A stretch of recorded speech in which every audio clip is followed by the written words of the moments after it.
Bonjour tout le monde et bienvenue à mon projet de comment l'émission Death Note est en jeu. Death Note est une série de manga qui a débuté en 2003 et qui a été adaptée à une émission en 2006. L'intrigue se focalise sur le lycéen Light Yagami qui trouve un cahier qui s'appelle le Death Note. S'il écrit le nom de quelqu'un en imaginant son visage, il meurt. Il décide qu'il deviendra le dieu d'un nouveau monde où il décide qui mérite la vie et qui mérite la mort, en prenant le nom Kira. Mais parce que le meurtre est un crime, la police, avec le fameux inspecteur L, commence un jeu de chat et souris avec Light avec un seul but, trouver l'autre avant qu'il te tue. Dans cette vidéo, je décris comment le monde et la structure de l'émission créent un jeu. Ça te dirait pas qu'on se fasse une petite partie de jeu vidéo? Avant qu'on puisse commencer, il faut définir c'est quoi un jeu. Selon Hojo Kaiwa, un critique de la littérature des années 1900, il y a 6 conditions qu'il faut satisfaire pour quelque chose à être considéré comme un jeu. Il faut être libre à jouer ou pas, séparé des autres, incertain dans comment il peut se passer, improductif en général, réglé et fictif. Je suis Ryuk, un dieu de la mort. Mais comment est-ce qu'on peut satisfaire ces critères dans une émission? On va voir. Au moment où Light trouve le Death Note, il a un choix. Il peut le garder ou il peut le laisser. Au début, il le laisse, mais il retourne et le prend.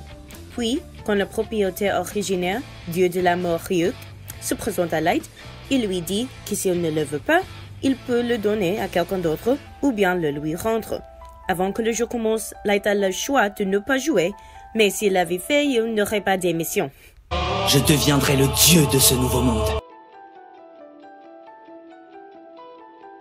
Avant que la police et elle commencent l'investigation, elle teste la résolution de la police pour créer une équipe complètement dédiée à ce jeu.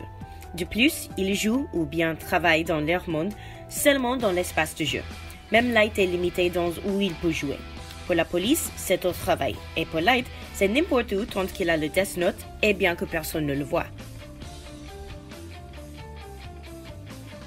Elle et Light se vantent de leur intelligence, toujours pensant qu'ils peuvent se montrer plus rusés que d'autres. Mais pendant l'émission, nous voyons que les deux font des choix inattendus. Souvent, l'autre joueur affirme qu'il avait prévu cette situation, mais parfois non. Par exemple, quand elle se présente à Light, En réalité, c'est moi, elle. et il réagit comme ça. Merde! Ah, il m'a bien eu! Nous le voyons aussi quand Light abandonne le Death Note. Elle avait un excès d'évidence contre lui, mais tout à coup, rien n'est plus valide. Qu'est-ce que ça veut dire?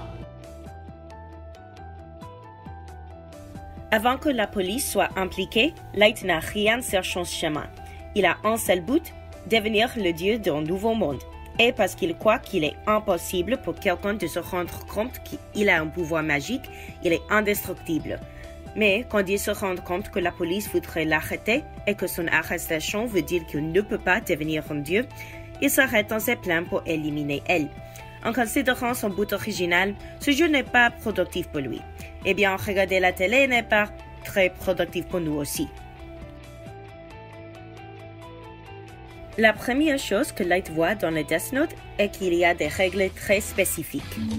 Il faut reconnaître que pour une blague, c'est tout de même assez élaboré. Même les règles qui ne sont pas écrites explicitement, nous regardons Light teste les limites du Death Note. Pour elle, les règles sont un peu plus fluides. Il ne peut pas commettre les crimes de la guerre, mais il essaie. De plus, en dépit du fait qu'il sait que Light est Kira, il a besoin d'évidences concrètes et pas seulement des suppositions. Ce critère est le plus difficile. Dans le monde de l'émission, les choses impossibles, comme les dieux de la mort ou les cahiers mortels, sont réelles. Mais pour nous, l'émission est bien fictive pour les mêmes raisons. Peut-être c'est pourquoi certains personnages ont toujours des ennuis. Matsuda, je te rappelle qu'on n'est pas là pour s'amuser. Alors, c'est possible de dire que l'émission ne peut pas être un jeu parce que ce n'est pas fictif pour les personnages. Mais pour nous, ce critère est bien satisfait. Donc, qu'en pensez-vous? Est-ce que l'intrigue est vraiment un jeu ou quelque chose d'autre? Même si vous n'êtes pas en d'accord, l'émission soi-même est en jouet. I would never dream about living in a world without light. Yes, that would be dark.